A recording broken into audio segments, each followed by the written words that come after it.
Okay, magandang umaga po sa lahat nating taga-subaybay. Welcome po sa programang Bigwas. Doon po sa mga taga-subaybay ngayon ng programang Bigwas, medyo laylo po kami ngayon dahil iba po ang ating tututukan ngayon. Nakapokus po tayo ngayon bago magtatapos ang Pebrero ay makakasama po natin ang mga taga-SSS para doon sa inyong mga katanungan. Lalo na po yung mga naghahangad dito na kailan ba ninyo maibibisita uli ang taga-SSS? Doon po sa mga may problema sa SSS, katanungan at dapat anong gawin, ay handa-handa na po kayo dahil makakasama po natin sila ngayong umaga. Kasama ko pa rin si Ding Grabo. Good morning! SSS. Yun, andito na. Yan, andito na si Ma'am Mau. Si Ma'am Mau rin. SSS Sigi Sputnik. Yun ba yan? Hindi po. Biro lang po yun, ha? Magandang umaga sa inyo at isang oras tayo magkakasama. Kasama natin ang SSS Beautiful People at siyempre, Ma'am? Yes, good morning, Sir Ding. Yun. Sir Tommy, no? Napakaganda ng umaga. Lunes na Lunes, nandito po ang SSS. At sabi ko nga po, bonus po ito dahil February 29, huling araw po ng Pebrero, napaulakan po tayo no, ng programang ito upang makapaghatid po ng mabuting balita sa mga taga-Olonga po. Iyon, doon sa mga mayroong katanungan sa SSS, medyo magandang balita daw ha. Dapat ihanda na ninyo inyong mga katanungan. Doon sa lahat ng mga may problema sa SSS, yung mga kung ano, paano makuha, itanong na ninyo ngayon. Nakahanda po ang ating programa. Bagamat amin munang uunahin ang inyong mga mensahe ngayong umaga na kanina pang eksaktong alas 10 nag-text kagad para mabasa kagad yung kanyang mensahe. Unahin namin muna. Ding, sige, ikaw muna, Ding. Yes, to magandang umaga at ito, walang kinalaman sa SSS itong message niya. Okay. Ito ay walang katapusang shabu. Naku, Sos Maria Santissima. Talaga naman, good day, Sir Bigwas. Dito po sa Dominguez Street, balik-balik, Santa Rita, harap-harapan ng pagtitinda ng shabu. Sa may bilyaran, grabe, pati bata dito gumagamit na rin. Yan, 0927-28 ang dulo. Naka talagang in-specific talaga nyo yung lugar, ha? Yun, mga kapulisan, puntahan na ninyo. Okay? Nagiging bastos na rin daw ang mga bata ron. Yan, ang Dahil epekto. influensya na ng drugs Epekto ng pinagbabawal na droga. 0929-60 naman ang dulo pinangungunahan ito ni Miss Fernando, Grade 1, Section 1 at Mrs. Buena Obra. Teka, mukhang hindi ito yung umpisahan natin doon sa...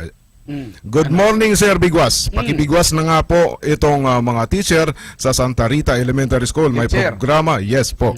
May programa silang Valentine's Festival noong February 19. Nagkaroon ng malaking dayaan. Ang nanalong king wala sa listahan. In short, hindi kandidato. Bigla na lang sumulpot yung naging king. Yung ibang mga magulang nagsikap magbenta ng ticket, talo ang mga anak nila. Biglang may sumulpot na king? Bigla. Pinangungunahan nito ni Miss Fernando, Grade 1, Section 1 at Mrs. Buena Obra, nanay ng king. Ano yan, kabuti? Biglang Halos lahat ng award nasa kanya. Kita naman sa hitsura ng mga bata kung sino talaga ang best dressed king and queen. Muro-muro ang laban. Nakakagigil. Mga mukhang pera ang mga teacher dito sa Santa Rita Elementary School. Hi, Sos Maria Santissima. Sige. Teacher. Ay, mga uso na madam. pala ngayon, biglang lumulutang ang king. Mga sir, ma'am. Ayusin naman po natin ito. Sos, talaga naman, 0928-52 ang dulo.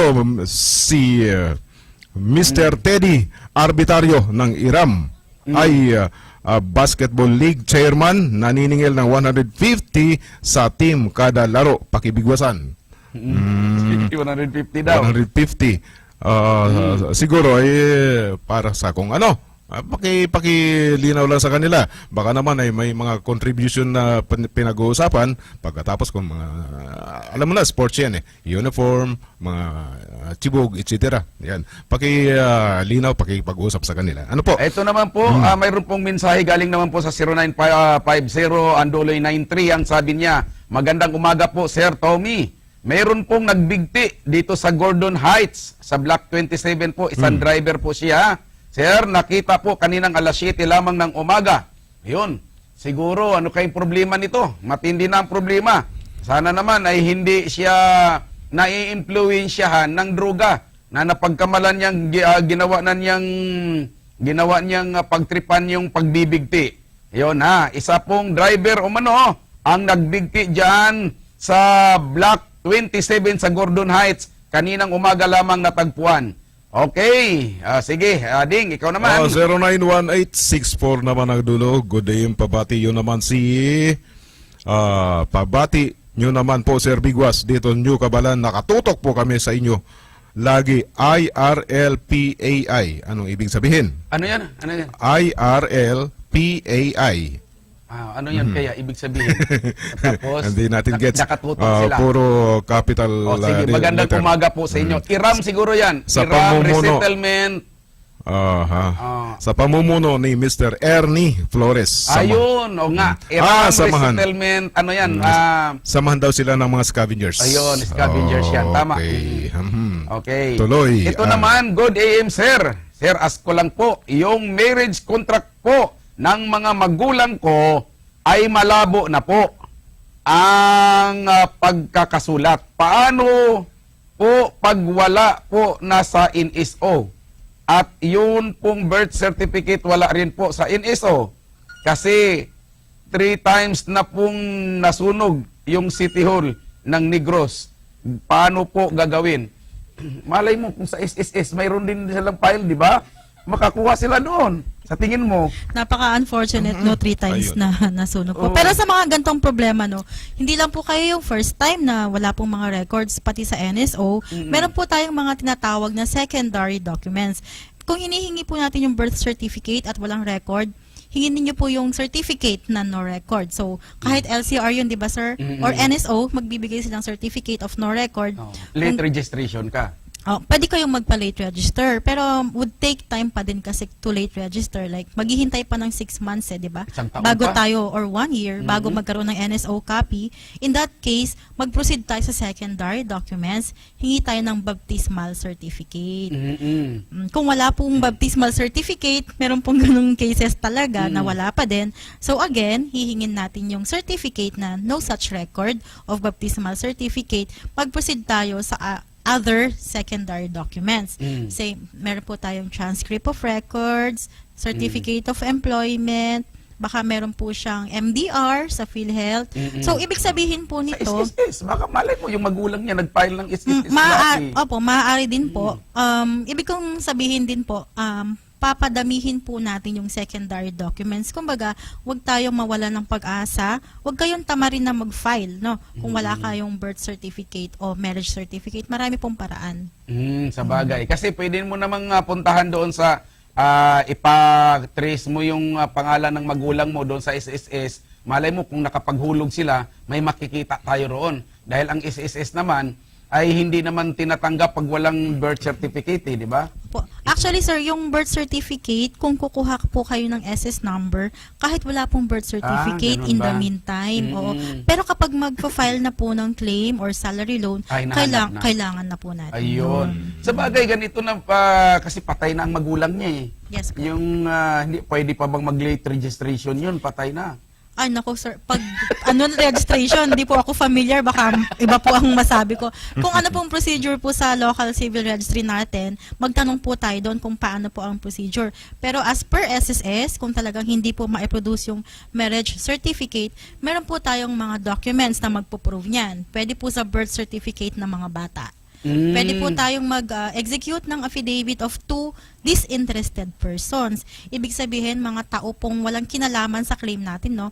Mag-affidavit lang na kinasal si nanay at tatay noong ganitong petsa, and then i-cross-examine po natin yan. Iyon. Mag-iimbestiga tayo, sir, dun sa neighborhood o kung saan po yung in-indicate, pwede rin sa church, kung saan po sila sinasabing ikinasal. At saka sinabi niya, para daw ma-claim niya yung burial ng daddy niya kasi yung mami niya ang namatay eh. Yes, oho. May marriage contract sigurado ito. Opo, ang importante naman po sa burial natin kasi yung death certificate and then yung resibo po ng pagkakabayad sa punerarya. Ayun, yun ha, yung resibo ng pinagbayaran at death certificate. Yun.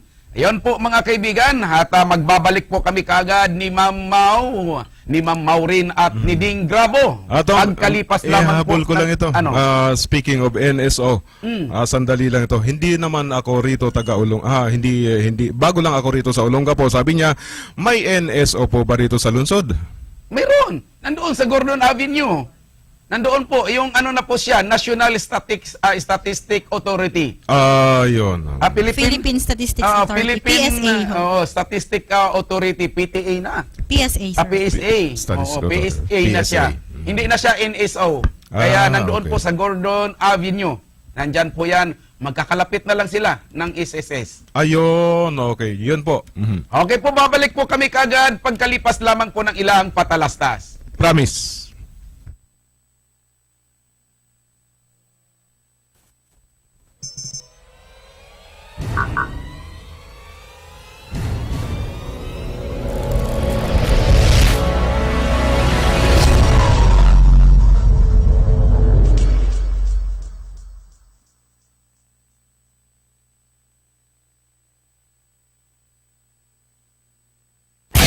Are you looking to buy for trucks, trailer, tractor head, wing van, dump truck, low bed trailer, boom crane, cargo trucks, and others? You can find all of those from MMH International Glints Automobiles and Parts. For details, you can contact us at our landline number 047-252-3150 at MMH International Glints. We aim to provide quality service and deliver good condition units to our customers.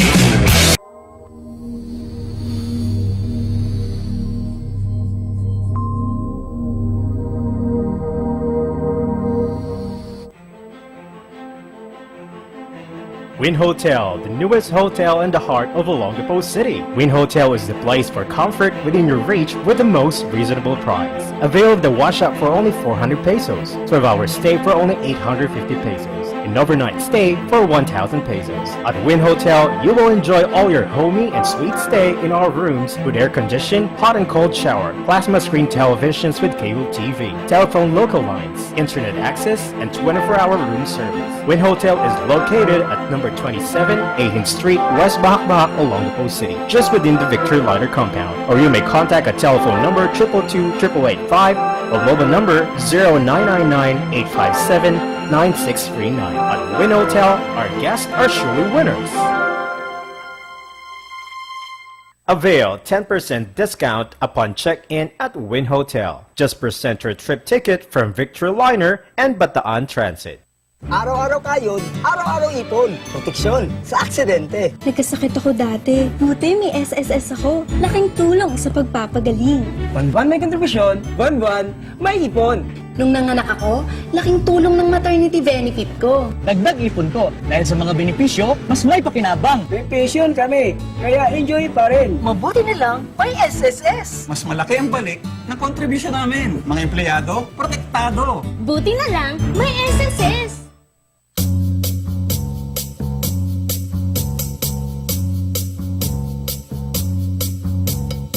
Hi, Mom! Sir, good afternoon! And of course, you're watching on TV22 Big Watch. Thank you!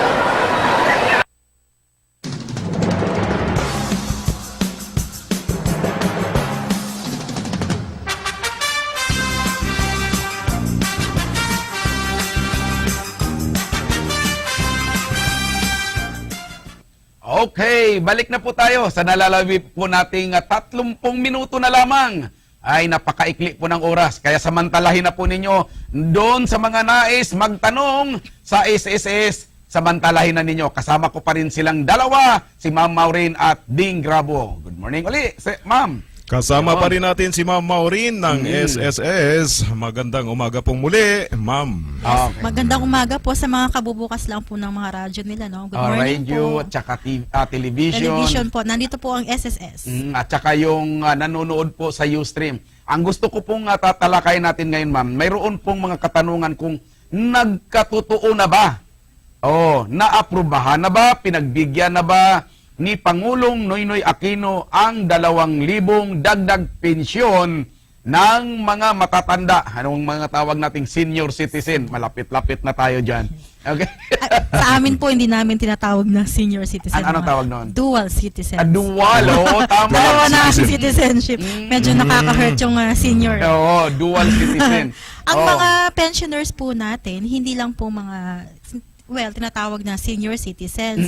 Meron din po tayong mga surviving spouses. Disabled. Opo, and then mga differently abled persons. Meron din po tayong mga minor na mga pensioners. So sila po yung mga affected sana or mapagbibigyan ng 2,000 pension increase.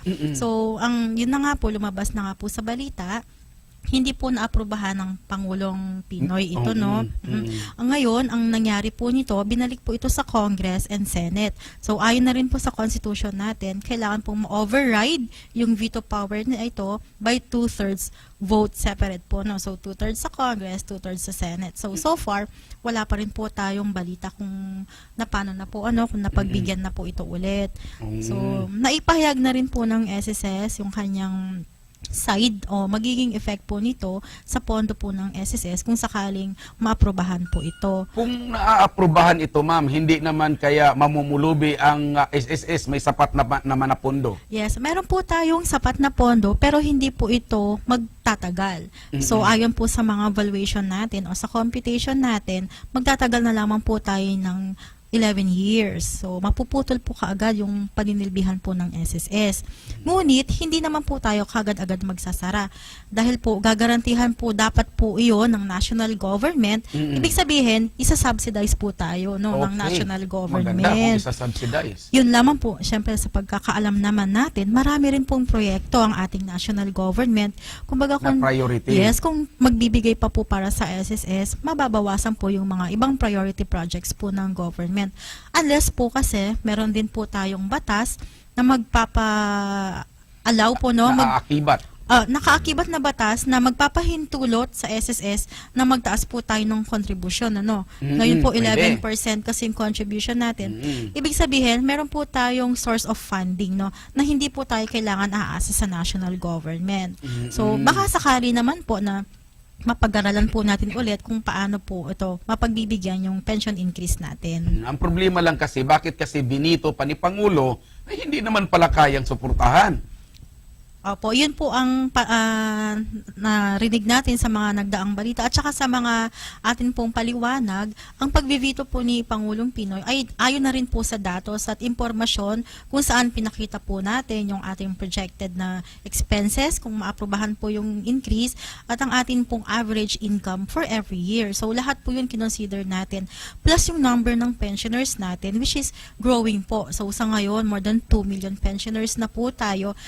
Kada taon, tumataas po yan ng around 150,000 na pensioners. So, ang bulk po ng pensioners natin ay retiree pensioners. So, ito po yung mga senior citizens natin. Doon sa mga nanonood ngayon karagdagan yan. Okay, ikaw ding. 0929-58 Andulo, good morning po. Yun po ba na 17,000 kung balanse sa SSS? Magkano po aabutin yon kung if not paid this year? Dati po 20,000 yun, nabawasan lang last month. Opo, 17,000 po, hindi po kasi klaro kung total po ito o principal lamang, Kung total po ito, say principal ito, 10 plus 10%, so 1.7 yun na interest. Plus may penalty pa po kayo, 1% for every delay. Aabutin nga din ng 20,000, Kung hindi... Aabutin ng 20,000. Basta kung i-compute mo yan Sige, ding. Good morning po. Nagtatanong lang po ako, sabi ng 093082 ang dulo. Paano po yung SSS ng asawa ko? Hindi po kasi tuloy-tuloy yung hulog namin. Binata pa po siya, may SSS na. Ngayon po may asawa na, hindi pa po nawawala yung member niya. Hindi pa po ba? Opo. Nawala? Ayun. Lifetime po ang membership Member natin. pa rin po siya. Once a Yun. member, lifetime po tayong member. At yung number po noon ay... Yun lamang po. Wag na yun po kayong lang. kukuha. Oo, Pag wag na bawa, kukuha ng nag-iba kayo number. ng trabaho, no? Wag na po kayong kukuha ng bagong number Oh, ninyo. hindi katulad ng cellphone yan, magpalit ka ng number. Sige, Ding, mayroon pa din. Eto, may nagpapasalamat kasi yung readjustment kanina na ipaliwanag ni Ma'am Maureen. Salamat din Maraming po. salamat sa inyo, Tommy, Ding, at yung tanong ko tungkol sa readjustment. Yon. Ano pa, Ding? Mayroon pa? Meron pa, meron Oh, pa, Tom. signal na. Wala na tayong oras pala. Ah. Kailangan mabasa pa Ay! ni Ma'am Maureen. Sige, Wala ma'am. na. Sa'yo yung oras, ma'am. Yes. Thank Ano God. mo muna? Wala na po. Oo. Mhm. Marami na hong naklaruhan, no, sa... Oo. Sige. Well, anyway, so ang sasabihin na lang po natin. So, isa nga po yung 1985 to 1989 manual verification project po natin. Patapos na po iyon by April 2016. Mag-umpisa na po tayong magbayad ng mga adjustment. Kahit hindi na po kayo mag-file, automatic po. So, from the time na nag-qualify na kayo sa pension, to the time na ito po babayaran natin kung magkano po ba dapat. Sir, medyo malaki-laki ito na Ano? pinag-uusapan natin. Halimbawa, kayo po ay retiree, no? Nag-retire po kayo ng, say, year 2000. Ngayon po ay 2016 na. 6 years na ang nakalipas. Ang dapat palang pension nyo ay 4,000. Dahil hindi na po yung 4 years nyo, 1985 to 89. Pero ang tinatanggap nyo lang ngayon ay 2,000. So, Naku, may mukhang nawawalan malaki. ka ng 2,000. Ibabalik May i-retro. Yes. Ibabalik po natin kung ganun po ang effect nun, ha? Ang laki. Yes. Mukhang sagana ang ating mga pensioner niyan. Opo, adjustment. Yung mga qualified lang, ha? Hindi po Oo. lahat ito, ha? Yung may 1985 to Start 1989. 1985 to... 1989. Kung kayo po ay 89. marami po tayo dito. Oo, marami. Na 1985 to 1989. Sa Tarlac naman po yung mga nagtrabaho po sa Hacienda, sa Azucarera, yan po. Yan po ang mga nagbe-benefit. Marami po mga factory workers dito Yun. na hindi nakakuha. Di po na-post yung mga contribution nila. 1985 to 1989. Okay. No, may wala ng habol, Ding. Mayroon pa, Tom. May Ano pumapasok eh. ano sabi? Magtatanong lang po. Sabi nung 0930 at 82 naman ang dulo. Yung uncle ko, patay na. Member po siya ng SSS. Nawala po yung ID, SSS ID niya. Yun. Paano po kami makakakuha? Pumunta lang, i-claim na lang. Hindi po, kailangan po Ipatrace. kasi, no, hindi nila makita yung SSID Oo. para Hindi na po. mag-claim. No, wala yun. Kahit anong, kahit anong document na may SS number siya, say, resibo, o voucher, o printout. Ayun. Kung Kung wala wala, talaga, punta na lang sa SSS. Kung wala naman po talaga, kakausapin naman po siya interview para malaman kung siya po talaga yon. And kami na po maghahanap Pag para sa hinanap yung inyo. pangalan niya doon, lalabas naman doon, sa computer. O, inihingi lang namin yun para mas mabilis ba? At saka para sigurado po kami, kilala niyo po talaga yung namatay. Okay. Kasi baka naging, alam niyo na, gumagawa ng... Ayun. Oh, kung kailan tuloy naubos ng oras, saka naman kayo nagsunod-sunod pasok na ng ano. pasok eh. Sige. Sige. Sir, Amerikano po tatay ko, namatay na po siya, may habol pa po ba ako? Basta po may SS number po. Yun, sige. Simpleng sagot ni ma'am. Sige, Ding. Listen mo, Ding. Sabi ko nga, di ba, kahit isa nga lang may SS number ka, may isang hulog ka, meron na. Okay. 0946-59 na dulo. Good morning po sa inyo, Sir Tommy Abile. Itatanong ko lang po yung SSS ID ko. Last November 3, 2015 pa ako nagpa-ID. Sabi po kasi sa SSS, 3 months daw matatapos na po. February 29 na po ngayon, wala pa rin. So, wala pa po na i-deliver. Paki-verify po sa nearest post office po, Ayun. Okay. Apo. Sir, ayun, teka. Ano? Ito. May utang ako sa SSS, 3 taon. Wala, sinunod-sunod na. 3 Naghabol. taon. May utang ako sa SSS. Wala na. Napatungan Ay, na. naku. Hindi na. Hindi 3 taon na po. 3 taon na lang po, 16 na ako. Aawasin ba Yes pension po. ko? Yes po. Ayun. Aawasin po yun. Ayun, naawasin. Okay. 0939 Ala. 1097 ang dulo. Sige. Good AM, ask ko lang po requirements pag dinagdag mo sa beneficiary mo, Yes. anak mo, if ginamit ko apelyido ko, hindi apelyido ng asawa ko, paano po? Pagdating po ng magkiklaim tayo, pagpapaliwanagin na lang po namin kayo sa true affidavit, bakit po yun ang nilagay niyo kung magkaiba naman po? Na apelyido. Apo. Ayan Sabi yan. na, anak ko sa ano? Nagkamali po kayo, nalito. Oo, Pwede naman po nakapagpahinga yun. lang ng sandali at nagbunga.